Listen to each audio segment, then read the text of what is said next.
जय माँ लक्ष्मी। आज सुदशा व्रत गुरुवार दशहरार गोटे भल दिन में सुदशा व्रत पड़ी। मु भोर 4टार उठिली, उठी गोर पानी पकई बाहर भर करके निचे गाधा बाधा कर ठाकुर घर को आसली।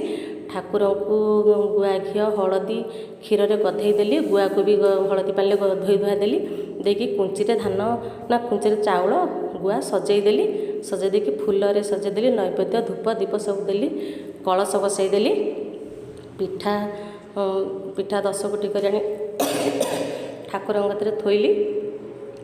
थोई सारा पर मु ठाकुर को धूप दीप सब अन्य जो ठाकुर अच्छा बंदापना कली, करके बही आनिकी पढ़ा आरंभ कली।